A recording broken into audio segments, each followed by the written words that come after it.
सुनो, परसों मेरे बॉस परिवार के साथ हमारे घर खाना खाएंगे। क्यों, उनके घर में अकाल पड़ गया है क्या? अरे मैंने उन्हें इनवाइट किया है। प्रमोशन के लिए बॉस को थोड़ा मक्खन लगाना पड़ेगा। मक्खन की जगह तेल लगाया तो चलेगा?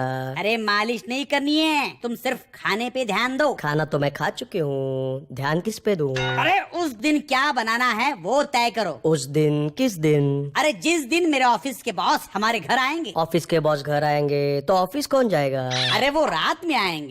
क्यों, दिन में आने में शर्म आती है? अरे मेरा मतलब छोड़ो, ये बताओ मीठे में क्या रखोगी? मीठे में मिठाई रखना पड़ेगा। नमकीन रखा तो उसे मीठा कौन कहेगा?